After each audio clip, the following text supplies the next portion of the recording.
Testosteron ishlatilishi bu urug'i nolga olib kelishi mumkin. Keyingi nasliyada spermatogenezda o'zgarish ko'p. Bu vaksina bilan bog'liqmi, pampers bilan bog'liqmi yoki Azospermiyani barcha sekretor turida gormonalniy lecheniya qilish mumkin. ekologiya bilanmi, energetiklar bilan bog'liqmi? Hozirgi paytda erkaklik bepushtligiga sabablar juda ham ko'p. Tabiiy usul orqali o'zligida homila bo'lgan, farzandi bor, lekin keyinchalik azospermiya. Ya'ni urug' kamaymayapti ham, bu nol bo'lib qolgan. Ya'ni bunga chora bitta yo'l faqat Eko. Assalomu alaykum aziz kuzatuvchilarimiz, qadrdonlarimiz va hamkasblarimiz. Bugungi suhbatimiz mehmoni urolog, androlog, malakali, tajribali vrach xirurgimiz Ravshan Mirzaidovich. Bugungi suhbatimizga vaqt ajratib kelganingiz uchun sizga tashakkur. Assalomu alaykum, rahmat kattakon e'tiboringiz uchun. Sog' salomat bo'linglar. Bugungi suhbatimizni dolzarb mavzusi erkaklik bepushligi. Shuning uchun bizni ekspertimiz, spetsialistimiz, urolog, andrologimiz chaqirdim. Ya'ni bu mavzuni ko'tarishimizdan asosiy maqsad hozirda qabulimga kelayotgan juftliklarning 3 tadan 2 tasida, 10 tadan 8 tasida erkaklik bepushligi juda ham avj olib bormoqda. Bu erkaklik bepushligini avj olishiga sabab nima?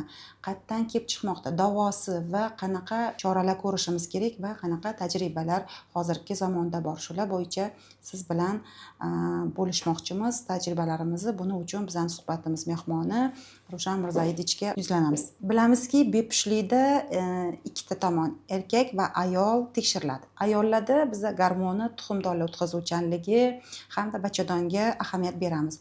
Erkaklardan talab qilinadigan spermogramma. Shu spermogrammani tekshirayotganimizda juda ham ko'p informatsiya kelib chiqadi. Lekin shuni ham ba'zi erkaklar to'g'ri va vaqtida topshirib bermaydi. Hurmatli mutaxassisimiz Ravshan Mirzaidovich, sizni tajribangizdan, bilimingizdan kelib chiqadigan bo'lsak, nima uchun erkaklik bepushligi oxirgi payt avj olmoqda va erkaklik bepushligi nima o'zi? Assalomu alaykum.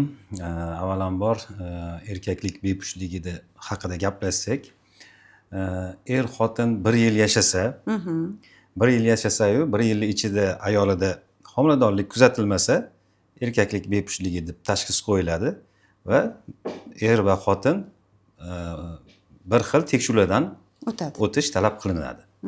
Hozirgi paytda erkaklik bepushtligiga sabablar juda ham ko'p. Gormonal buzilishlar, genetik nuqsonlar, infeksion omillar, varikatsiyali, stress bo'lishi mumkin, ekologiya bo'lishi mumkin. Ekologiya juda ham katta rol o'ynaydi. Bir xil paytlarda baribir har doim ham 100% sababini aniqlamaymiz, bir xillarda sababsiz ham shunaqa farzandsizlik holatlari kelib chiqishi mumkin. Oldinlari reproduksiya, andrologiya juda ham kuchli rivojlanmagan paytida asosan varikatsiyaliga, prostataga urg'u berilar edi. Hozirda meditsina kundan kunga yosharmoqda, yengillanmoqda, ilmlarimizni oshirish uchun международный, ya'ni xalqaro anjumanlarga ko'p chiqib, o'zimiz ustimizda ishlamoqdamiz. Shu qatori siz ham har yili anjumanlarda qatnashasiz. Erkaklik bepushtligini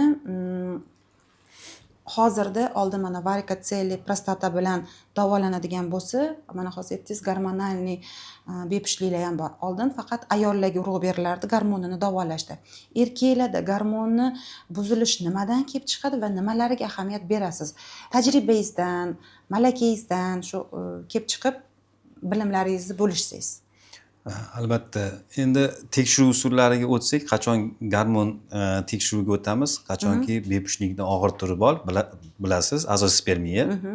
Azospermiya qachonki urug' erkaklik suyuqligida spermatozoidlar aniqlanmasa, azospermiya.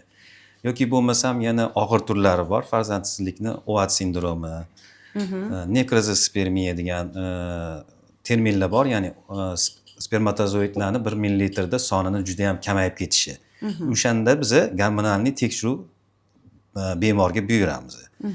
Agar u spermogramma topshirdi, unda barcha ko'rsatkichlar norma bo'lsa, biz bu patsientga standartdan chiqib gormon tekshirishni buyurmaymiz. tekshiruvlar bor, absolyut va nisbiy. Absolyut tekshiruvlar bu bemorga biz tushuntiramiz. Sizda urug'ingiz 0, sizda og'ir turi farzandsizlik yoki sizda OAT sindromi, ya'ni sizda 1 millilitrda spermatozoidlarning soni juda ham kam. Siz gormon tekshirishingiz shart deb biz patsientga tushuntiramiz va gormon topshiriladi. O'shandan biz gormonga qarab farzandsizlikni, bepushtlikni yoki qaysi bir turi va qanaqa davolashni qaysi turidan foydalanishimizni bilib olishimiz kerak bo'ladi. Xo'p, endi aytdingiz, og'ir turi shu azospermiya. Spermogrammada spermatozoidlar yo'ligi ko'rganimizda. Azospermiyani oxirgi paytda juda ham ko'payib ketayotganligini, juda ham avj olayotganligini asosiy sabablari nima? Mani fikrimcha, hozir ko'p narsa bilan bog'lasak bo'ladi. Ekologiya, stress hozirgi paytda yoki diagnostika kuchaygan hozirgi paytda. Oldinlari faqat farzandsizlik bo'lsa, faqat ayol murojaat qilardi. Hozir bo'lsa farzandsizlik baravar. Hozir 45 misol uchun yoki 40% erkak bo'lsa 40% ayol kishi sabab. Oldinlari biz ordinatura paytida o'qib yurganimizda bitta farzandsizlik bilan erkak kishi murojaat qilib kelsa, hammamiz borib ko'rardik bunda. Hozir hammani baravar ko'ramiz. Почти hamma urologlar, androloglarni o'chirtida yoki nima desa bo'ladi, patsientlarning ichida kuniga bitta ikkita farzandsizlik bilan murojaat qilib kelayotgan patsientlar bor. Yaxshi eslatdingiz. Oldin biz shu institutda o'qib yurgan paytimizda bepushtlikni klassifikatsiyaga bo'lganimizda, ya'ni foiz nisbatida olganimizda 10%, 20% erkaklik bepushligi bo'lardi. 60-70% ayollar bepushligi bo'lardi, 20% aralash bepushtlik hisoblanadi. Hozir mana yaqinda ham ilmiy anjumanlarda, kazanlarda bo'lib keldingiz. Hozirda erkaklik bepushligi necha foiz egallaydi? Hozir teng. Er-xotin 40-45%, почти 40% erkak bepushligi bo'lsa, 40% ayol bepushligi. Siz aytganingizdek, keyin 20% albatta aralash. Azospermiyani qanaqa turlari bor? Azospermiya endi yuqorida aytib ketdik, urug' yo'q. Ya'ni patsient urug' topshirdi. Urug'da spermatozoidlar umuman aniqlanmadi. Ya'ni azospermiya tashxisi qo'ydik. Azospermiyani 2 xil turi bor. Obstruktiv va noobstruktivniy. Endi soddaroq qilib tushuntirganimizda, obstruktiv azospermiyada reproduktiv funksiya, ya'ni mayakda spermatozoidlar ishlab chiqaradi. Lekin urug' yo'li berk hisobiga spermatozoidlar chiqa olmaydi, ya'ni o'ta olmaydi. Bu obstruktiv azospermiya. Yanada to'g'riroq aytsak, to'siq bepushtlik. To'siq bor. Ya'ni tuxum mayak ishlab turibdi, spermatozoid ishlab chiqarib beryapti, lekin to'siq bo'lgani uchun u spermatozoid o'ta olmayapti. Ya'ni to'siq hisobiga. Yana turi bor noobstruktiv, ya'ni sekretor deb ham aytishadi. Bunda reproduktiv funksiya, ya'ni erkaklarda o'sha mayakda yoki tuxumda spermatozoidlar ishlab chiqarilishi buzilgan. Buni endi sabablari ko'p. Bunda mayak spermatozoid ishlab chiqarib bera olmaydi. Bu noobstruktiv turi. Ikkita turi bor dedik. Obstruktiv, noobstruktiv. Ya'ni to'siq bor, ikkinchisida to'siq yo'q, lekin ishlab chiqish funksiyasi buzilgan. Azospermiyani ikkita turida qanaqa taktika tanlaysiz? Obstruktiv, noobstruktivda. Obstruktiv azospermiya umumiy azospermiya, ya'ni urug' 0 holatini 20-25% ni o'zi tashkil qiladi. Ko'pi noobstruktiv. Ya'ni qabulimga kelayotgan bemorlarni ko'pi noobstruktiv azospermiya bilan murojaat qiladi. Sekretor turi bilan. Obstruktivni, ya'ni to'siq bepushligi bilan kamroq murojaat qilishadi. Ya'ni общий azospermiyani 100% deb olsak, 20-25% obstruktivniy azospermiya bo'lishi mumkin. Endi obstruktivniy azospermiyada umid bor, yo'q emas. Biz operatsiya yo'li bilan urug' yo'lini tekshirib, agar urug' yo'lida to'siq bo'lsa, u urug' yo'lini ochamiz. Uni ochganimizdan keyin keyinchalik bu patsientlar mustaqil ham homiladorlik qilishi mumkin. Ya'ni tabiiy usul orqali, ya'ni urug' yo'li tiklangandan keyin ularda tabiiy homiladorlik bo'lishi mumkin. Ya'ni obstruktivniy to'siq yo'lida, demak, xirurgik yo'l bilan yo'l ochilsa, albatta u homilador bo'lishi mumkin ayol keyinchalik. Demak, obstruktiv turida bizga mikrotez amaliyoti shart emas. Obstruktivniy azospermiyada siz mayakda spermatozoid bor yo'qligini bilish uchun diagnostik maqsadida ozgincha mayakdan to'qima olib embriolga beriladi. Embriol ko'radi, spermatozoid bor deydi. Достаточно yetarli spermatozoid, u yerda millionta spermatozoid. Keyin biza ikkinchi etap o'sha urug' yo'lini ko'rishga o'tamiz. Agar urug' yo'li har qatdan to'siq bo'lsa, shu urug' yo'lini tiklaymiz va bir oydan keyin urug' topshirsa, urug' chiqishi mumkin. Demak, obstruktiv shu to'siqli azospermiyada kichkina mikrotez amaliyotini, ya'ni bajarganda tayyorgarlik shartmi o'sha erkakka yoki tayyorgarliksiz, ya'ni davo muolajalarsiz amalga oshiriladi? Agar bemorga obstruktivniy azospermiya tashxisi qo'yilsa, endi u so'roq ostida qo'yiladi albatta. Sababi bu operatsion stolda bilinadi. Balkim uni tug'ma nuqsonli ham bor, urug' yo'li yo'q bo'lishi ham mumkin. Urug' yo'li polностью yopiq bo'lgan bo'lishi mumkin. Buni distalniy obstruksiya deydi. Unda biza tiklash imkoniyati bo'lmaydi. Endi obstruksiyani ma'lum darajadagi turlarida biza o'sha tiklab beramiz. Endi obstruktivniy to'siq bepushtligida mikroteziya shart emas. To'siq bepushtligida qisqa kichkinagina biopsiya olib to'qimani beriladi. U yerda spermatozoid bor yo'qligini yoki bo'lmasam mayak ortig'ini o'zidan funksiya orqali olib ham ko'rib bersa bo'ladi. Demak, tayyorgarliksiz, agar diagnoz qo'yish uchun bu funksiya qilib olib tekshiriladi. To'siq bepushtligida tayyorgarliksiz ham olsa bo'ladi. Tushunarli. Endi sekretorniy turida qanday davo choralari qo'llaysiz va patsientlaringiz qanaqa tayyorgarlik olib borasiz? Demak, sekretor bepushtlik, demak aytib o'tdik, u yerda mayak o'zini funksiyasini bajara olmaydi. Biz bu sekretor bepushtlik deb tashxis qo'yganimizda bularda mikroteziya amaliyotini bajaramiz. Ya'ni mayakni ochib, albatta mikroskop yordamida o'sha mayak to'qimalaridan olib embriolga beramiz va embriolog u yog'iga spermatozoidni topishga harakat qiladi. Tayyorgarlik qanaqa bo'ladi patsientlarda? Qancha muddat davomida to'g'ri va sifatli tayyorlash? Sekretor bepushtlikda tayyorgarlik shart. Ya'ni farzandsizlikka, ya'ni azospermiyaga olib keladigan barcha sabablar to'g'rilanishi kerak. Mana misol uchun varikatsiyasi bor, olish kerak. Shamollashi bor, infeksiyasi bor yoki lecheniya qilish kerak. Keyin empirik lecheniya qilinadi, ya'ni gormonalniy davo. Gormonalniy davo 3 oy davomida gormon berib boramiz bu bemorlarga. Butun dunyoda statistika bo'yicha shunaqa olib borilgan, ya'ni tekshiruv shu sekretor to'siq bepushtligida misol uchun bitta gruppa varikatsiyasiga ham tegmagan, infeksiyasini ham lecheniya qilmagan, gormonalniy dori ham bermagan, mikroteziyaga to'g'ri yo'naltirgan.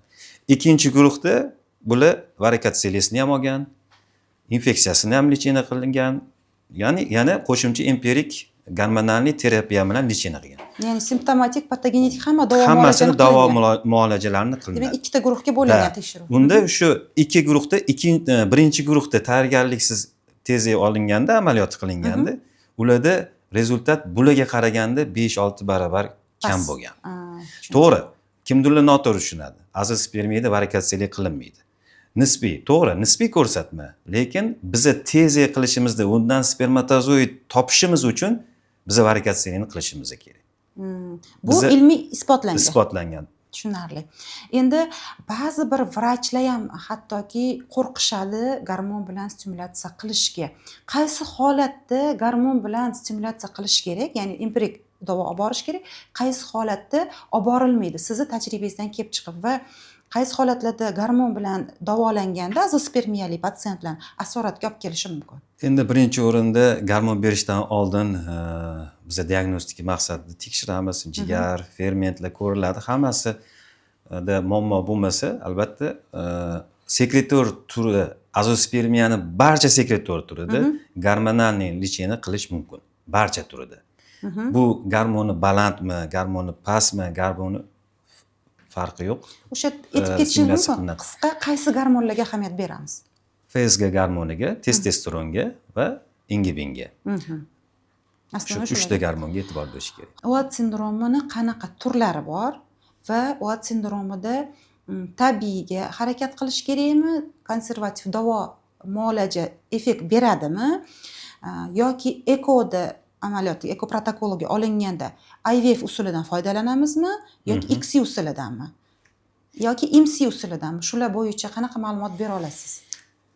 OAT sindromi oligoastenoteratasospermiya tushunish uchun oddiyroq qilib gaplashamiz. Bu degani 1 millilitrda spermatozoidlar soni normada 15 minutda bo'lishi kerak. OAT sindromida 15 minutdan kam bo'ladi. 3 ta, 4 ta bo'lishi mumkin, 10 ta bo'lishi mumkin, 1000 ta bo'lishi mumkin va hokazo. Harakat qilayotgan spermatozoidlarning soni ham kam bo'ladi. Spermatozoidlarning sifati ham kam bo'ladi. Ya'ni kerakli ko'rsatkichlar past bo'ladi. Ya'ni birinchidan soni spermatozoidlarni, sifati spermatozoidlarni va harakat qilayotgan, ya'ni faol borib urug'lantiradigan spermatozoidlarni soni ham kam bo'ladi. Bu nima bilan bog'liq? Nima uchun OAT sindromi ham azospermiyaga o'xshab oxirgi payt ko'payib avj olmoqda? OAT sindromi sababi ko'p. Birinchi o'rinda ettik varikatsiyali bo'lishi mumkin. Infeksion kasalliklar bo'lishi mumkin. Har xil hozirgi paytda yana o'shanga stress yoki dori-darmonlarni ko'p qabul qilish, tinchlantiradigan dorilar bo'lishi mumkin, antibiotiklar bo'lishi mumkin va hokazo. Allergiyaga qarshi dorilarni ko'proq iste'mol qilish bo'lishi mumkin, ya'ni gormonlarning nuqsonlari, ichkilik, chekish bu albatta birinchi o'rinda. Butun dunyoda qayerga borsak, konferensiyaga birinchi o'rinda shu narsa. Ichkilik, chekish, stress, ya'ni noto'g'ri hayot tarzi. Ichkilik bilan stressni agar o'sha erkak kishi iroda bilan yengsa, qancha muddatda spermatozoidlar o'zgarishi mumkin? 3 oyda. 3 oyda o'zgaradi. Demak, spermatogenez o'zgarishiga bizga 3 oy muddat yetarli bo'ladi. Davo muolajalari, masalan, ba'zilar gormon emas, batlar bilan davolashadi, tabletkalar bilan empirik davo, patogenetik davo qilinadi. Shunaqa paytda bizga 1 oylik davo muolajalari yetarlimi yoki uzoqroq davolanish kerakmi? Agar aynan OAT sindromi bo'yicha bo'lsa, 1 oy yetarli emas. Ayniqsa BAT bu biologik aktiv qo'shimchalar bilan davolash bu 1 oy kam. 3 oy davolanadi. Endi asosiy sababi ko'riladi. Misol uchun ko'rdingiz, bemori OAT sindromiga misol uchun infeksiyasi bor, varikatsiyalisi bor. Ularni to'g'riladingiz, varikatsiyalisini operatsiya qildingiz, infeksiyasini lechina qildingiz. Keyin qo'shimcha BAT ham bersangiz bo'ladi 3 oyga. OATlarga ham gormon berish tavsiya qilinadimi? OATlarga gormon beriladi, qachonki bunda обязательно gormon tekshiruvi qilinadi. Gormon tekshiruvida agar har qatdan gormon berishga ko'rsatma bo'lsagina beriladi, bo'lmasa shart emas. Ko'p shu ilmiy anjumanlarda yig'ilib qolganimizda endi baribir erkaklik bepushligi ham ko'p uchragani uchun androloglar bilan o'zaro boshqa klinika yoki boshqa davlat androloglar bilan suhbat o'tkazganimizda ba'zi birlar gormonal lecheniyani tatbiq etadi, ba'zi birlar qarshi chiqadi. Ya'ni gormon olsa ertaga spermatozoidlarning chiqishiga ta'sir qiladi. Ya'ni sportga boradigan erkaklar bo'ladi, testosteron saqlovchi preparatlar ichadi, keyinchalik u spermatogenezga ta'sir qiladi deyiladi. Shular to'g'risida qanaqa bir tushuncha bera olasiz xalqqa ham, ya'ni reproduktologlarga ham bir qisqa nima deydi 2+2 degandek tushuncha bo'lish uchun. Tushundim. Testosteron masalasi bo'yicha endi gormon deganingiz, men testosteron nazarga olmadim.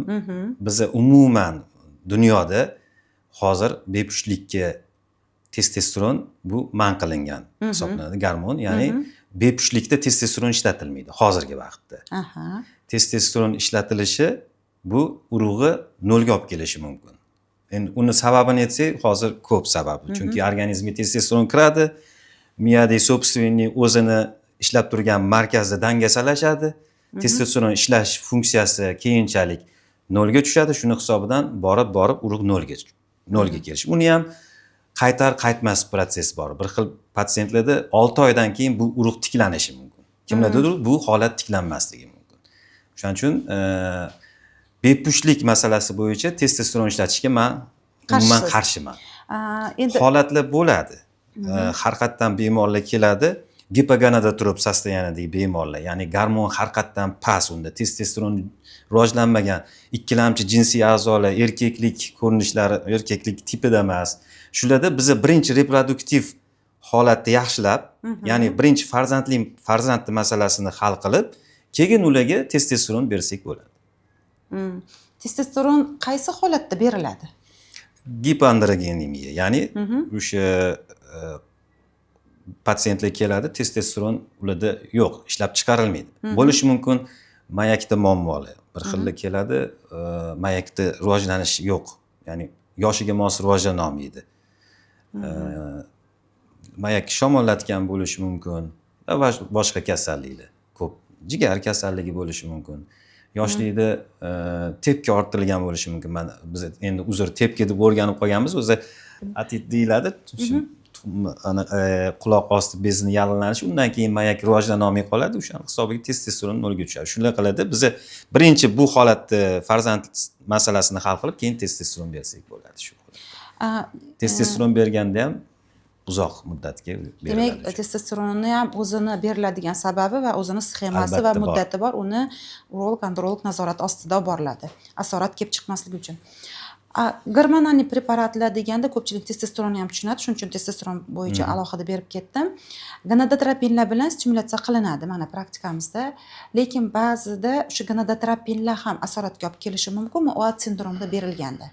Gonadotropin o'zi aslida pubertat davridan o'tgan bo'lsa, ya'ni bola balog'at yoshligiga o'tib yosh nechi masalan rivojlanib bo'lgan bo'lsa, endi 16 yoshdan keyin uylanib 20 yoshdan keyin gonadotropin berganimizda umuman uni hech qanaqa ziyoni yo'q gormon. U faqat mayakni o'ziginagina funksiyasiga ta'sir qiladi xolos. Ya'ni kimdirlar qo'rqadi gonadotropin berishdan, o'zi aslida gonadotropinni hech qanaqa men shu paytgacha ziyonini ko'rmagan. Ziyonni ko'rmadi. Ya'ni OAT sindromida o'zi soni, sifati kam bo'ladi. Agar gonadotropin berilsa, u son yanada kamayib qolmaydi. Yo'q. Tushunarli. Lekin gonadotropin bitta narsani bilish kerak, ta'sir qiladimi yo'qmi? Endi ularga test bor, hozir endi ularni gapirsak vaqt ko'p o'tib ketadi. Birinchi o'rinda gonadotropinga bu retseptorlar ta'sir qiladimi, yo'qmi? Shuni bilib olish kerak. Ana shu narsalar kerakda. Ya'ni OAT sindromida biza yaxshiroq natijaga erishishimiz uchun androlog bunga bu dori to'g'ri keladimi, bu dori foyda beradimi, faqat batla bilan emas, balkim gormonlar bilan biz samaraliroq, yaxshiroq spermatozoidlar erishishimiz mumkin. Uning uchun androlog ko'rib davolash kerak. Tushunarli. OAT sindromini darajalari qanaqa? Yengil, o'rta, og'ir darajalari bormi va darajalarga qarab qanaqa taktika qo'llashimiz kerak? Endi birinchi yengil darajasida licheni albatta licheni qilib ko'riladi. 3 oy kuzatiladi. 3 oydan keyin yana bir analiz topshiriladi. Analizda yaxshi bo'lsa, kutish tavsiya qilinadi. Endi og'ir darajalarda bu spermatozoid soniga bog'liq. Misol uchun 4 ta bo'lishi mumkin, 10 ta bo'lishi mumkin.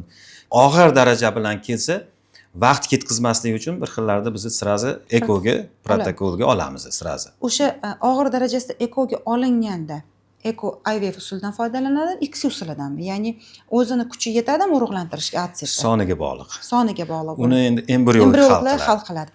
Spermatozoidlarning soni 150 ta, 200 ta bo'lsa, uni yuvadi, tozalaydi, ko'radi.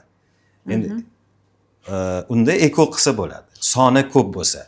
Keyin qarang, ba'zi patsientlar keladi OAT sindromi bilan, bunisida ham shunaqa kolичество, bunisida ham shunaqa kolичество. Bu patsientda embrionimiz yaxshi chiqmoqda, ya'ni embriologdan so'raysiz, OAT sindromi 3-stepen deb aytadi. Bunisida ham shunaqa, lekin bu patsientda embrionlar yaxshi chiqadi, to'g'ri, atsitlarga ham bog'liq samasaba. Bu patsientda spermasi yaxshi emas, embrion razvitiyasidan to'xtab qolishi mumkin deymiz.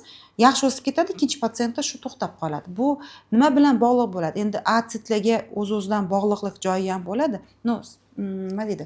Qaysi paytda tezda qo'llashimiz kerak OATga, qaysi paytda tezda qo'llashimiz kerak emas? Shunisida ikkilanish bo'lyapti. Qachon tezda qo'llaniladi? Qachonki spermatozoid, mana azospermiya. Azospermiyada spermatozoidlar yo'q. Nekrozospermiya. Hamma topshiryapti bemor, hamma urug'i o'lik. Siz aytayotgandek OAT sindromi og'ir daraja. Ya'ni eko qilishga spermatozoidlarning soni yetmaydi. Ya'ni u yerda 150 ta, 200 ta bo'lish kerak, 300 ta bo'lish kerak. Chunki bilasiz, tanlab. Ekoda tanlab o'zi urug'lantiradi. Unaqa holat bo'lmasa, ya'ni biz boyaga aytganimizdek harakati spermatozoidda ya'ni bo'lmasa, faqat soni bor. Misol uchun 10 mingta spermatozoid bor, lekin harakati yo'q. Stimulyatsiya qilib, empirik licheni qilganda ham siz aytgandek o'sha batlani berganda ham 3 oy o'tdi, foydasi bo'lmadi. Unda yana bir topshirib ko'riladi bemor. Agar shunda ham shunaqa holat bo'lsa, unda biza tez qilishga majbur bo'lamiz. Ya'ni OAT sindromi og'ir darajasida harakat qiladigan spermatozoidlar yo'q bo'lsa.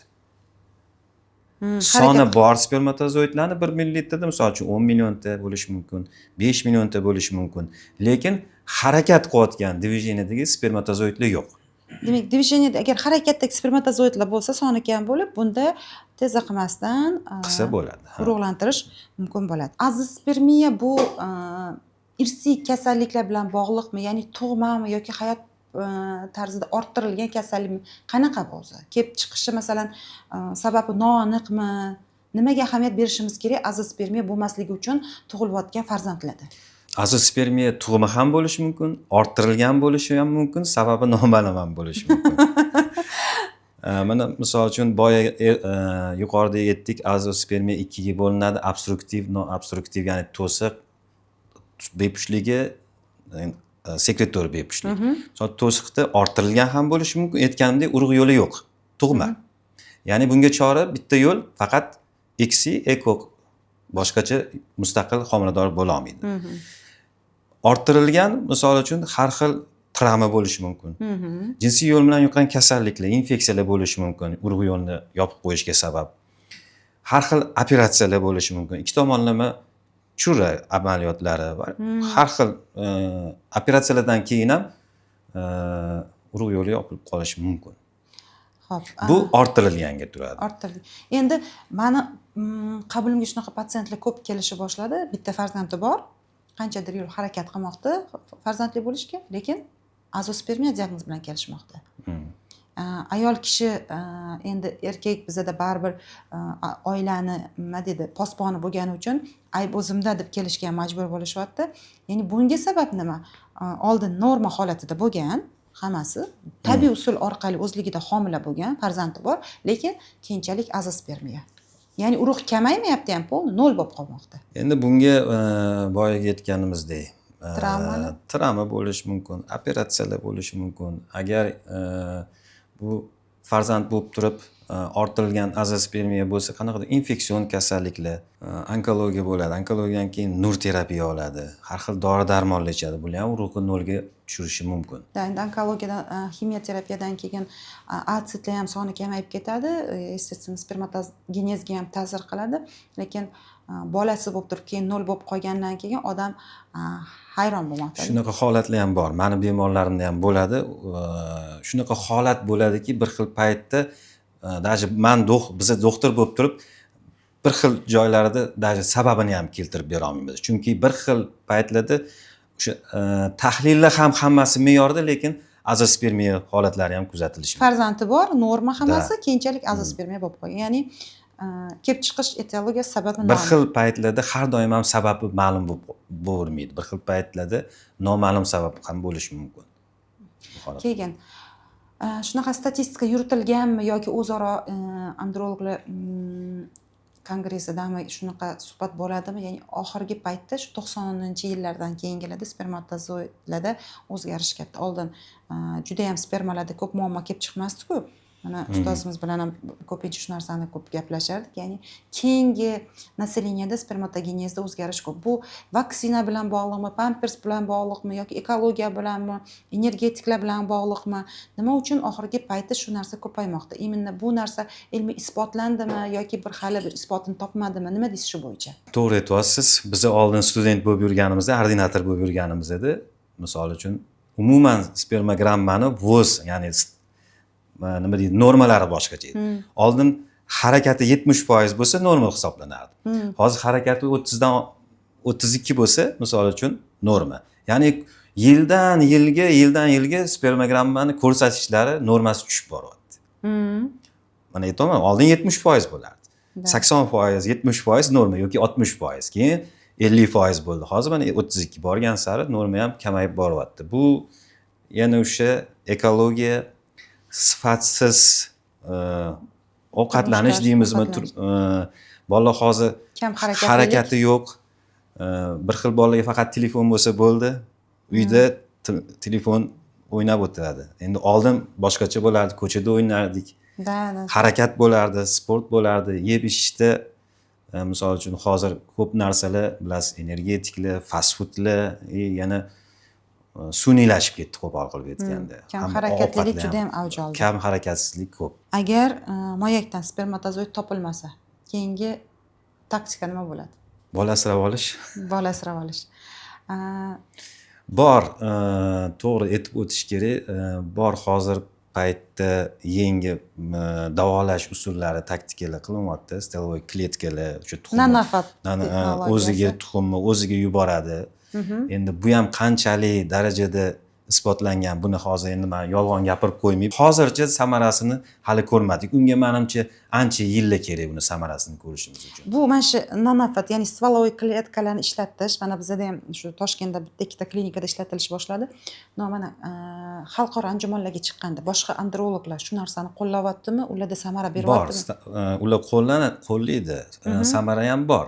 Lekin nima desam bo'ladi?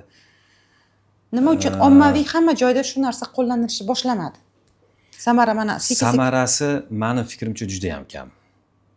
Juda qimmat. Juda, birinchidan stoyimiz qimmat protsedura, ikkinchidan samarasi juda kam. 50-50. Da, yo 50-50 ham deya olmayman. Juda past. To'g'risini aytsam. O'shaning uchun hammaga ham tavsiya. Men foizini ayta olmayotganimning sababi haqiqatan hozir bu yangi endi bizda endi kirib kelayotgan bu nima deydi, davolash taktikasi. Endi buning uchun ozgincha yillar kerak. 5 yil kamida 6 yil. Qanaqa patsientlarga tavsiya berilyapti?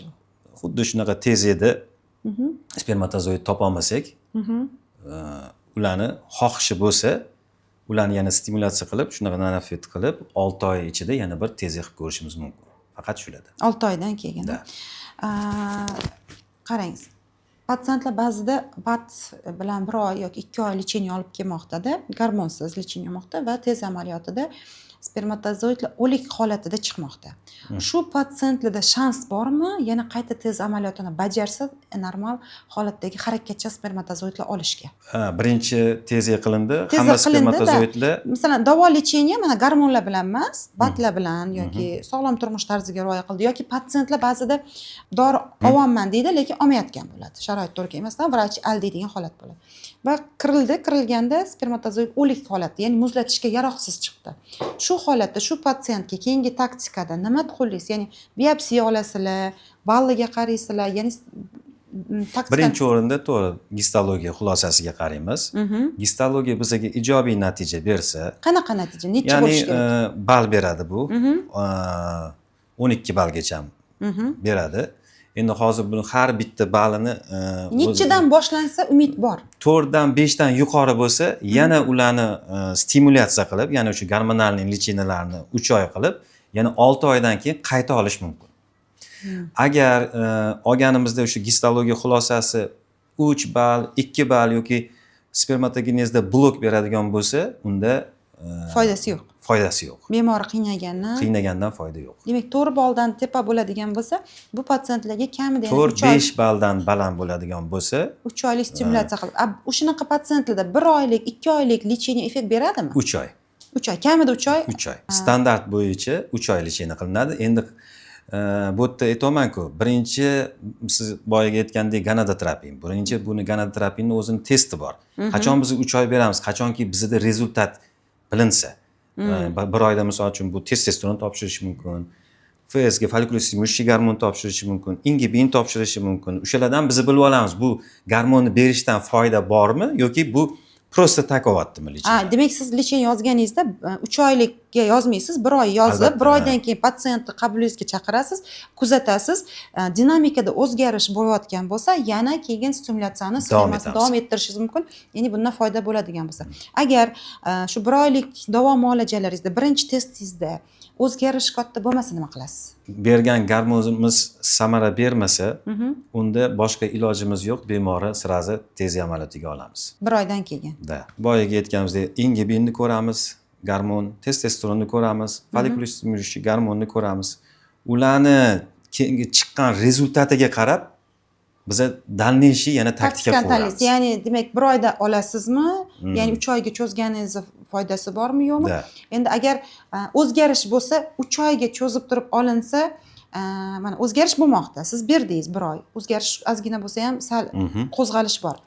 Nima uchun o'sha 1 oyda olmayapsiz deb 3 oygacha olib boryapsiz? Chunki gormon ham arzon dori emas-ku.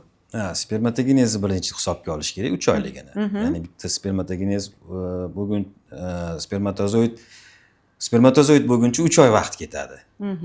Ya'ni rivojlanguncha. O'shaning uchun biza 3 oy berishimiz kerak. 1 oy bersak bu уже nima desa bo'ladi? Qisqasi.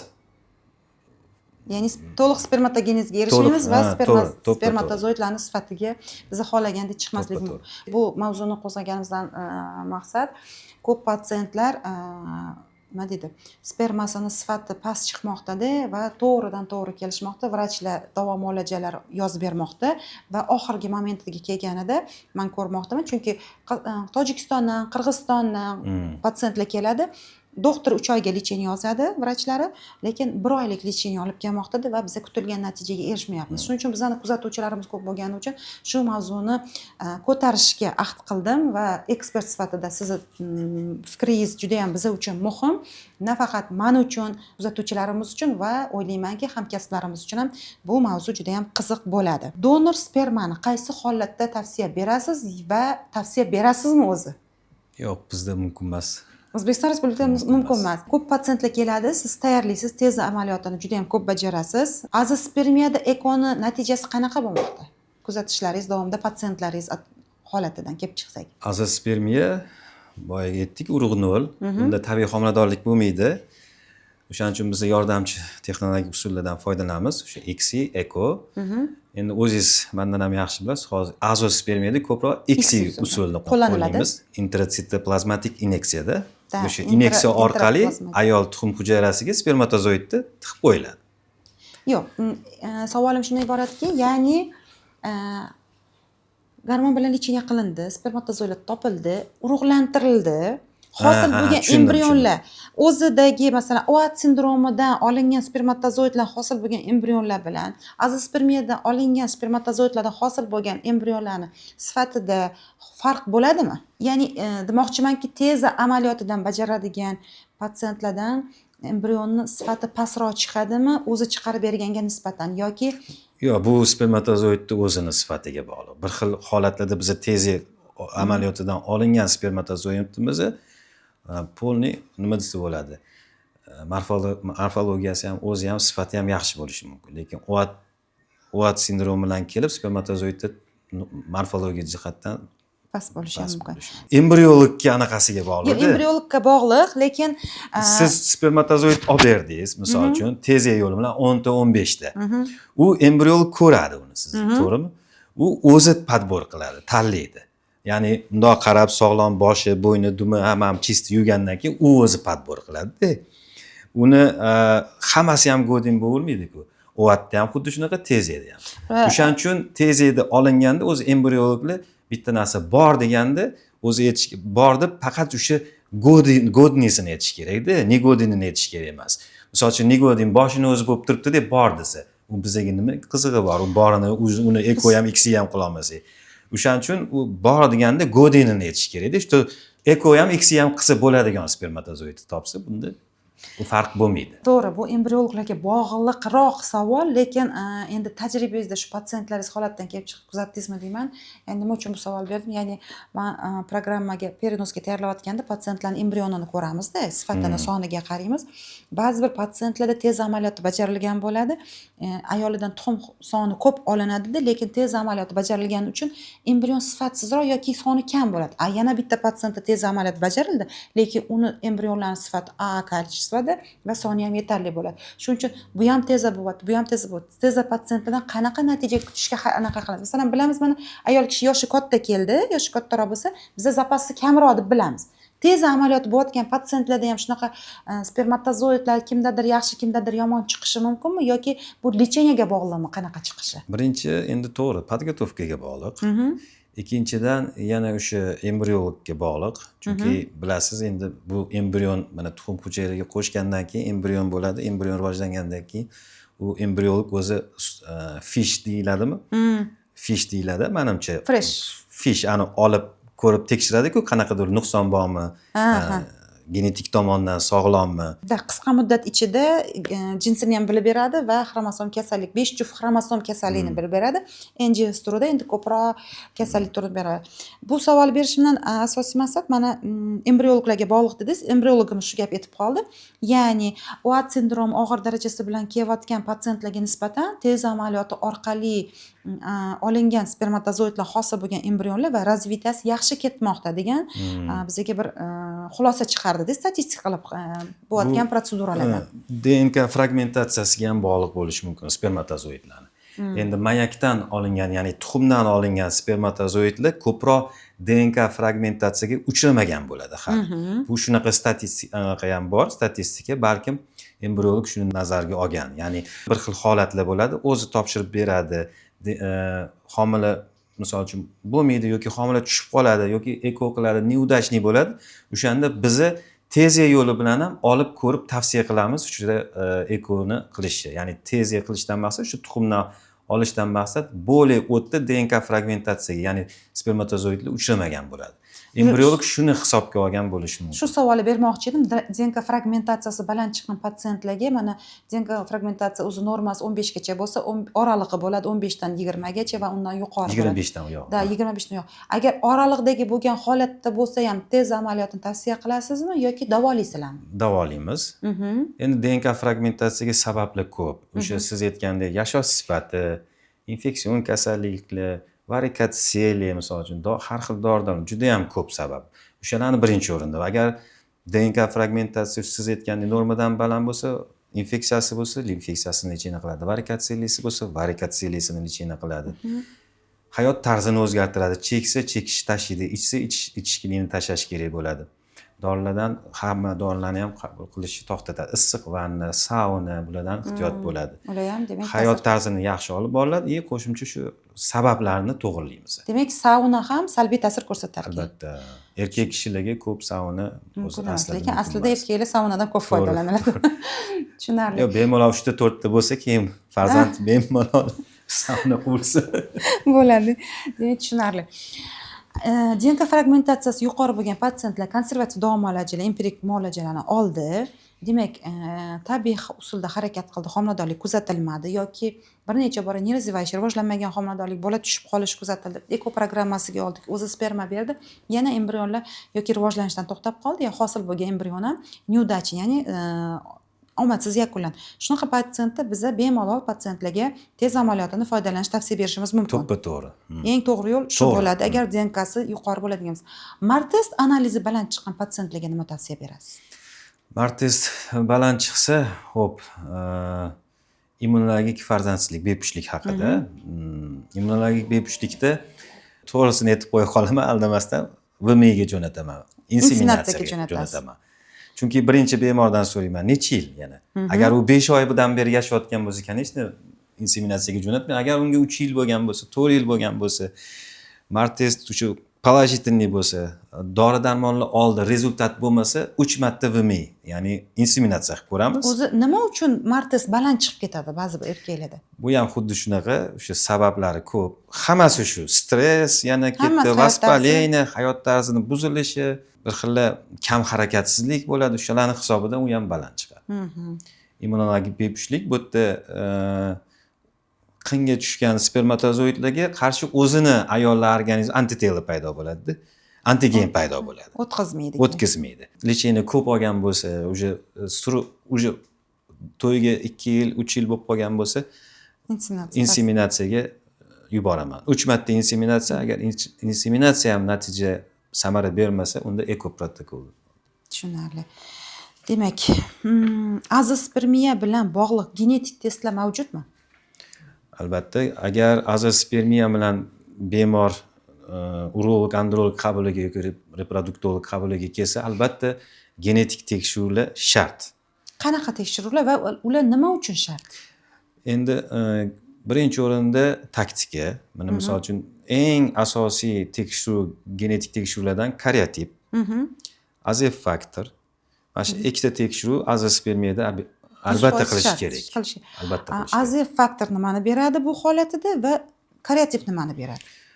Endi karotip butun oddiyroq tushuntirsak organizmimizda X, Y xromosomalarni yig'indisi. Mana erkak kishida 46 ta X, Y spermatozoid 46 ta X, Y xromosomalar bo'ladi. Ayollarda 46 ta X, X.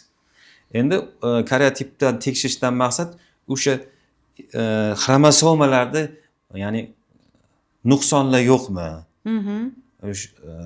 Nuqson yo'qligini tekshirish uchun, ya'ni xromosomalarning sonini ham tekshirish uchun qilinadi. Ya'ni xromosoma norma emasligi hamda uzun kaltaligiga uzun kalta norma misol uchun 46 ta emas 47 ta XY ya'ni Klinefelter kasalligi bo'ladi. Bilasiz, vaqt o'tishi bilan, yosh o'tishi bilan spermatozoidlar nolga tushadi. Keyin bularda taktika boshqacharoq bo'ladi. Imkon darajasida yoshligida tezroq teziya yo'li bilan yoki spermatozoidlarni уже muzlatib krioxranение, kriokonservatsiya qilib qo'yishga to'g'ri keladi. Demak, Klinefelter bilan og'rigan patsientlarda ham imkoniyat bor farzandli bo'lishga. Ya'ni bularda imkoniyat bor. Qancha vaqtli aniqlasak, shuncha patsient uchun foyda bo'ladi. AZF faktorda nimaga ahamiyat beriladi? AZF faktorda bu endi Y xromosomalar.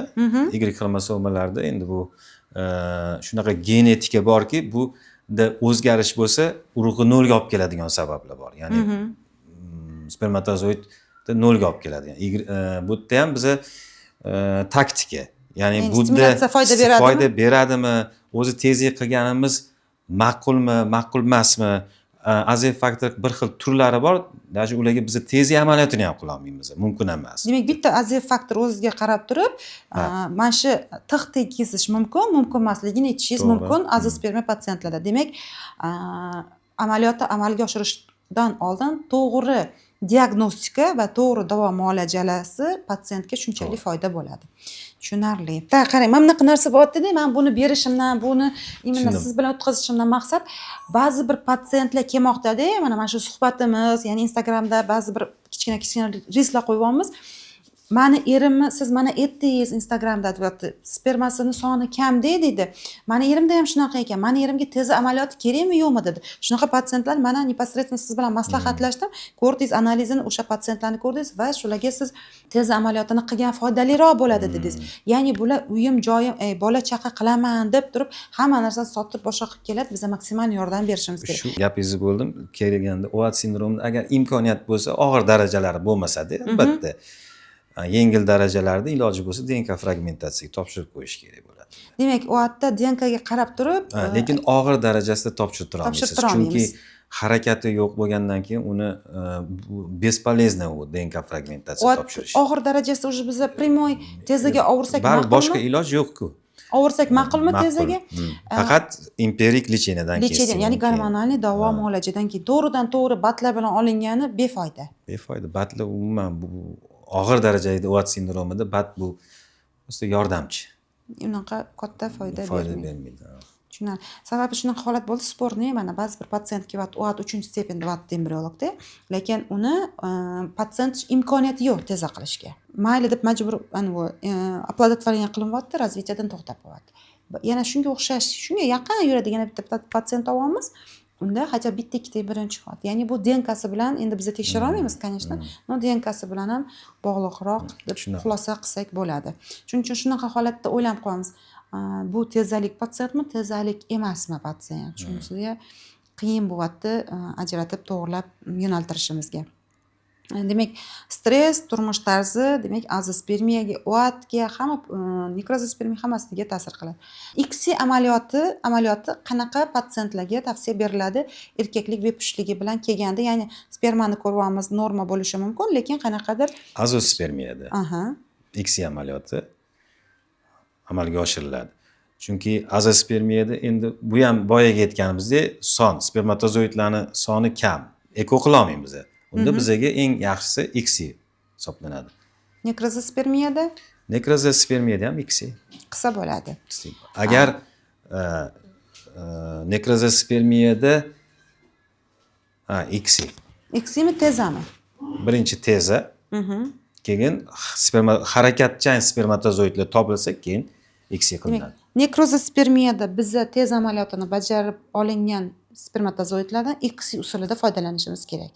To'g'rimi?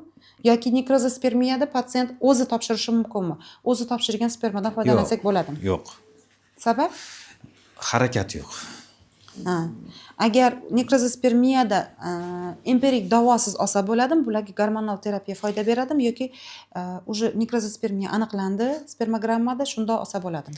Endi boyaga aytgan gapimiz, nekrozospermiya chiqdi. Biz gormon tekshiruv qilamiz, genetik tekshiruvlar qilamiz. Uni sababidan ko'rib chiqamiz. Boshida 3 oy empirik lecheniya qilib ko'ramiz. O'zgarish bo'lmasa, unda teziyadan foydalaniladi. Teziyada agar spermatozoid yaxshi, sifatli, embriolog o'sha X-ga yaroqli spermatozoid topsa, unda qilsa bo'ladi. Androloglar uchun davolash azospermiya qiyinmi, nekrozospermiyami? Nekrozospermiya bo'lsa kerak. Azospermiyadan ko'ra. Sabab? Effekt kamroq bo'ladimi? Misol uchun men chestni aytsam, nekrozospermiyada men juda qiynalaman o'zim. Ha, undan ko'ra azospermiyani davolab Azospermiyada har holda harakat qilsangiz bo'ladi. natija ozgina bo'lsa ham Endi bo'ladi. kimda kim, qanaqa? Endi menga shu. Nekrodan azospermiya bo'lgani yaxshi. Ba'zida erkaklarda, yosh bolalarda mana tug'ilgandan keyin chala tug'ilish bo'ladi, vaqtidan oldin tug'ilish yoki qanaqadir tug'ma sabablar orqali kriptarxizm uchraydi. Shu kriptarxizmni necha yoshgacha operatsiya qilish kerak va kriptarxizmni oqibatlari ertaga bepushtlikka olib kelishi mumkinmi va buni qanaqa oldini olsak bo'ladi?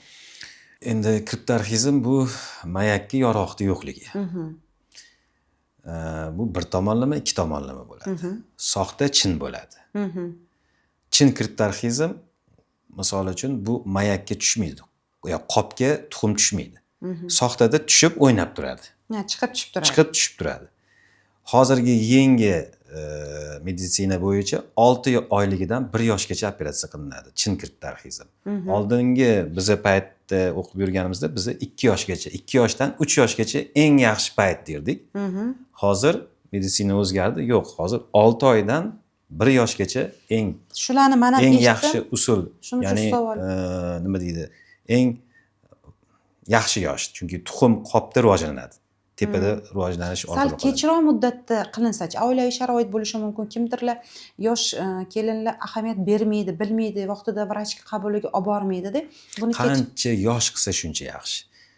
Qancha katta bo'lganda qilsa shuncha muammo kelib chiqariladi. Agar ikkita tomonlama kriptarxizm bo'lsa, u tushirilmasa 100% bepushtlik olib keladi. Bir tomonlama bo'lsa, endi bu sog'lom tuxumni mayakka funksiyasiga rivojlanishiga bog'liq. ikkinchi tomonini. Agar u ikkita tomonlama kechikkan bo'lsa, u уже Qancha voqlik qilinsa, qancha vaqtga Farzandlikka aniqlanib olib keladi. davolansa, operatsiya qilinsa, shuncha effekti, samarasi yuqori bo'lar ekan. Azospermiya davolanadimi? azospermiya turiga qarab. Endi aytdik obstruktiv xirurgik yo'l bilan. Jarrohlik yo'li bilan. Agar unda to'siq bo'lsa, to'siqni ochdingiz, o'zi mustaqil tabiiy usul orqali homilador qiladi. sekretor azospermiyada homilador bo'lish ehtimoli juda qiyin. Chunki spermatozoid yo'q. Uni ham teziya orqali, mikroteziya orqali spermatozoid topib, X yo'li bilan ayolini homilador qilsa bo'ladi. Keyin yana bitta bizada spermogrammada shunaqa xulosalar kelib qoladi, globozospermiya. Bu nima degani? Bunda nima qilish kerak va nimaga ahamiyat berish kerak? Globulospermiya, endi boya ham aytib o'tib ketdik, bu spermatozoidlarni boshi bo'lmaydi. Bunda bunaqa bemorlar ham afsus urug'lantira olmaydi. Tabiiy, ya'ni homiladorlik bo'la olmaydi, chunki bilasiz, onani ayoli tuxum hujayrasiga borib uchrab, uni tuxum hujayrasini kirish uchun boshida akrosomlar gyaluronidaz fermentini u beradi, tuxum hujayrani eritadi, keyin kiradi. Boshi bo'lmasa u harakat ham qila olmaydi, tuxum hujayraga kira olmaydi. Demak, bu yerda ham xuddi shunaqa narsa. Bu X-dan foydalanib embrion hosil qilish mumkin. Lekin bu juda ham o'sha aytganimizdek, juda ham kamdan kam uchraydigan holat. Meni praktikamda men eslolmayman ham bo'lganmi, yo'qmi bunaqa holat, lekin bu ham farzand erkaklik farzandsizligini eng og'ir turlariga kiradi. Mani ham shu paytgacha bitta patsiyentda uchradi. Bu patsiyent endi eko qilamiz. Hali endi eko programmasiga olamiz. Hozir konservativ davo muolajalasida. Bunaqa patsiyentlar qanaqa davolaniladi va bularga menimcha непосредственно Davo yo'q. Davo yo'q. Shu X qilinadi endi faqat. Bularga empirik davo, masalan, gormonmi, BATmi yordam beradimi? Foyda. Undan agar shunaqa patsiyent kelsa, ayoli tayyor bo'lsa, eko programmasiga o'rgan ma'qul, vaqt cho'zmasdan. Buni sababi nima o'zi?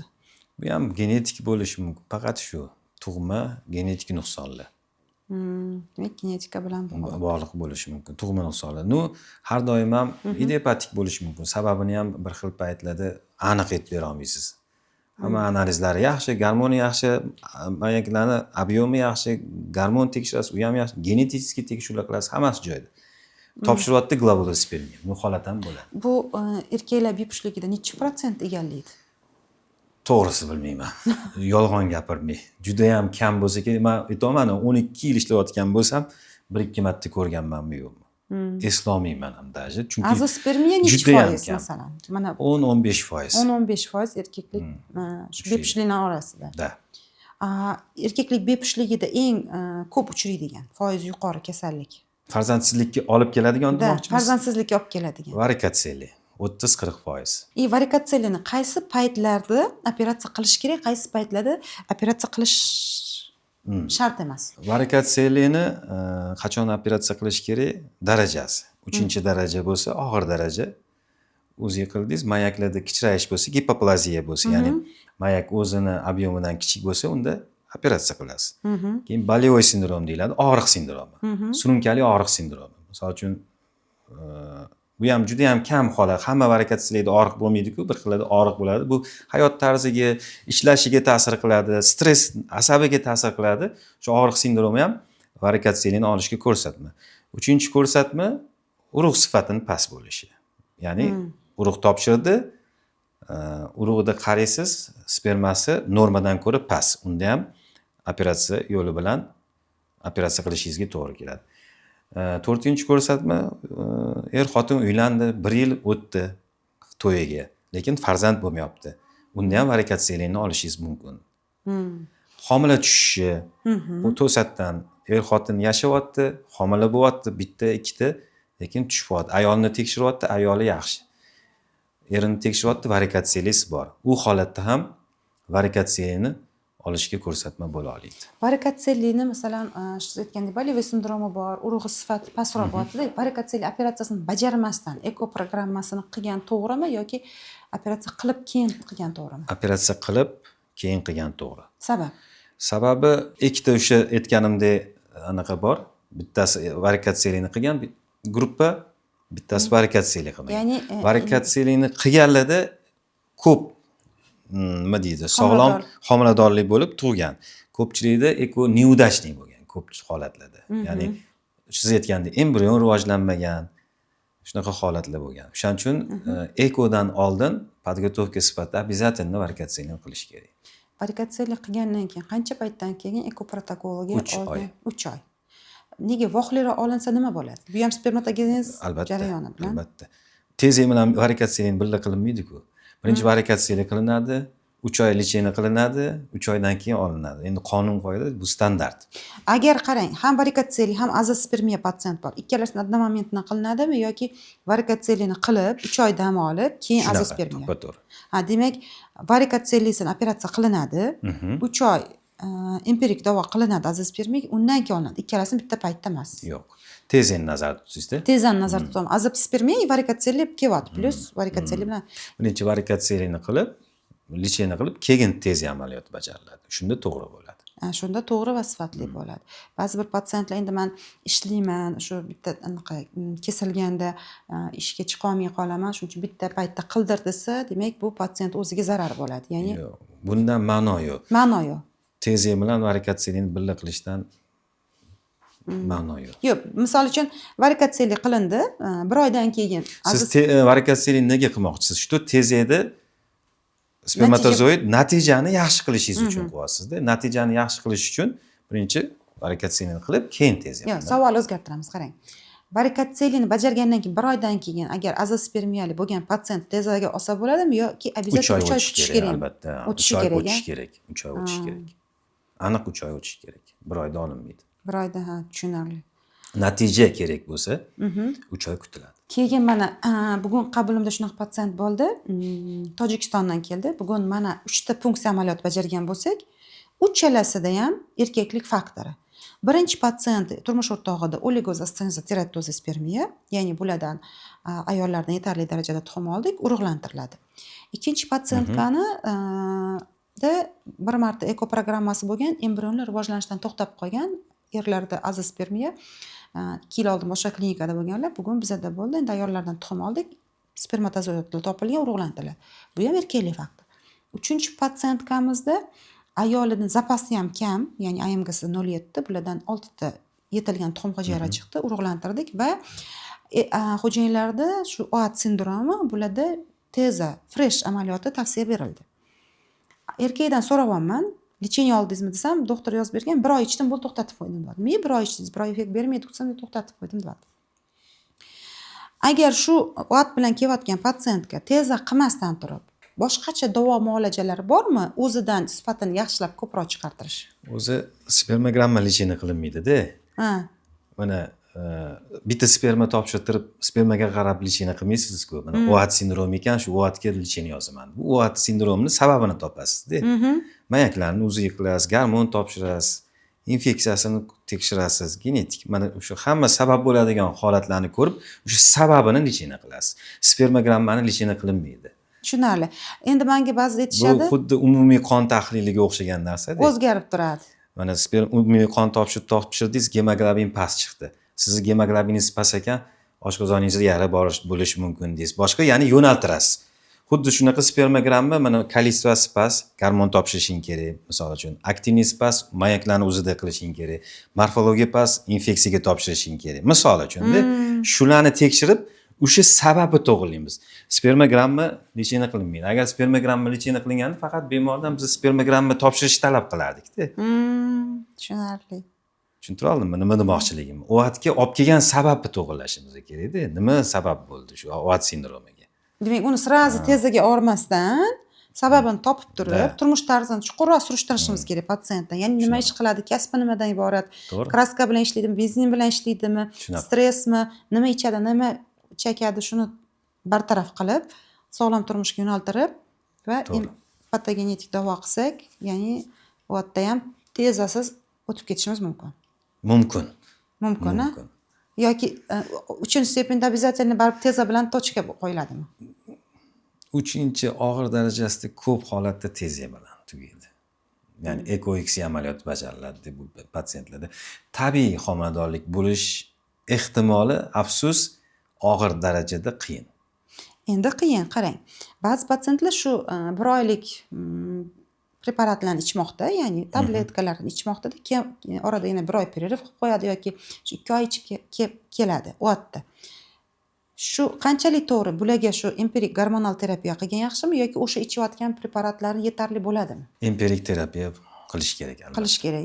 Mana hozir shu patsient mana hech qanaqa faqat batlan ichgan, boshqa lecheniya olmagan, olmadim dedi, keldim dedi. Demak, men undan ertaga embrionlar ham sifatsiz bo'lishini kutishim mumkin. Sababini qilib, baribir empirik lecheniya berish kerak. Gormoniga qarab terapiya berish kerak. OAT sindromida ham AZF bilan kariativ shartmi, shartmi? Shart. OAT sindromida ham shart. Demak, soni kam bo'ladigan bo'lsa, AZF ularga ham topshirtirishimiz kerak. Topshirish kerak. Azospermiyada va OAT sindromida ham albatta genetik tekshiruvlar qilish kerak. Misol uchun, qanchadan kam bo'lganda hammaga mana misol uchun OAT sindromi o'rta og'ir darajadagi. Unda ham qilishingiz mumkin. Globulospermiya, unda ham qilishingiz kerak bo'ladi. OAT sindromida ham, azospermiyada ham genetik tekshiruv shart.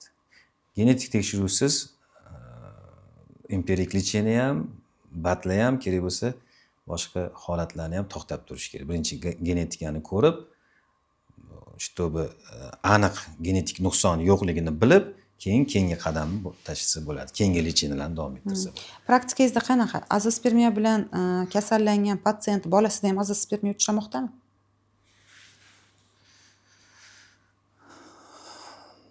Juda qiyin savol. to'g'risini aytsam, gapirsam noto'g'ri gapirib qo'yaman. Azospermiya nasl surmaydi, shuni bilaman. Nasl surmaydi. Nasl surmaydi, lekin o'g'lida ko'rmaganman. Endi noto'g'ri bo'lib qolmasin gapim. Demak, azospermiya bo'lgan patsient nasl surmaydi. Yo'q, unaqa holat qiyin. Endi azospermiya sababi ko'p, orttirilgan tug'ma. O'shaning uchun to'g'risini aytaman, azospermiya bo'lgan ota endi XY orqali homilador bo'ldi, ayoli tug'di, lekin uni o'g'lida nima taqdiri bo'ladi, uni o'g'li qanaqa tug'iladi, uni qiyin.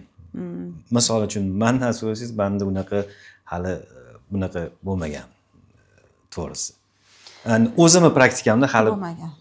ko'rmaganman unaqa. Lekin aniq bilaman, bunga bog'liq emas. Ya'ni azospermiyadan azospermiya bo'lishi qiyin. Qo'li gul xirurgsiz, bilamiz, ko'pchilik biladi. Siz tez amaliyotini bajarganingizda ikkita mayakdan baravar olasizmi yoki bitta mayakdanmi yoki qaysi paytda qanaqa taktika qo'llaysiz? Azospermiyani aytganimizdek birinchidan turiga bog'liq. Agar to'siq bepushligi bo'lsa, ikkita tuxum ochilmaydi. Bitta tuxumni o'zidan spermatozoid olinadi, bo'ldi, tamom. Urug' yo'liga o'tib ketiladi, to'siq bo'lsa ochiladi. Sekretor azospermiyada bir xil holatlar bo'ladi. Biz bitta mayakni ochib, o'tda ko'ramiz. Agar spermatozoidlar topilmasa, gistologiya xulosasini ko'ramiz. Gistologiyaga qarab, keyin dalsha lichena qilib 6 oydan keyin yana olishimiz uchun ikkinchi mayakka zapas qilib qo'yamiz. Demak, 6 oydan keyin, 3 oydan keyin emas, masalan. 6 oydan keyin. 6 oydan keyin qilinadi. Endi to'g'risini aytib ketish kerak, bir xil holatlar bo'ladi. Fresh, mana ayoli tayyor, ayolda muammolar bor, ayamga spas, tuxum zaxirasi kam. Kutish ilojisi yo'q. Ajrim holatiga kelib qolyapti. Kutish ilojisi yo'q. Ularda biz majburmiz, shu bor imkoniyatni qilib, agar bir mayakdan chiqmasa, ikkinchi mayakka ham ochishimiz mumkin. Bunaqa holat. Shunaqa. Tushunarli. Demak, azospermiya bo'lgan patsientlarimizda agar birinchi tez amaliyotida sperma topshirilmasa, tushkunlikka tushib, depressiyaga tushmasdan biopsiya javobiga qarab yana bitta urinib ko'rishi mumkin. Mumkin. Faqat to'g'ri davolanib. Albatta, to'g'ri davolansa. Rahmat suhbatingiz Sog' bo'ling, uchun, yaxshi bilimlaringiz bo'ling. uchun, vaqt ajratganingiz uchun juda ham xursand bo'ldim. O'zim uchun ham, o'ylayman, bizani kuzatib turganlar uchun ham juda ham mazmunli suhbat bo'ldi. Sizning vaqtingiz juda ham tig'iz. Har doim operatsiyalardan ortmaysiz. Vaqt ajratib kelganingiz uchun sizga rahmat. Sog' bo'linglar. O'ylaymanki, bugungi suhbatimiz men uchun juda ham mazmunli bo'ldi, unumli bo'ldi. Kuzatuvchilarimiz uchun ham foydali bo'ldi degan umiddaman. Bizni kuzatishda davom eting. Savollaringiz bo'lsa, kommentariyada qoldirishingiz mumkin va yana sizga qanaqa mavzular qiziq bo'lsa, talab, taklifingizga qarab, keyingi suhbatimizni yana davom ettirishga harakat qilamiz. Hammanglarga omad, sog', salomat bo'linglar. Hammanglarga bu onali, otali baxti nasib qilsin. Hammanglarga omad. Hamma o'sha onalik, otalik baxtiga erishsin iloyim. Hammada o'zi xohlagan natijalar erishsin. Sog', salomat bo'linglar.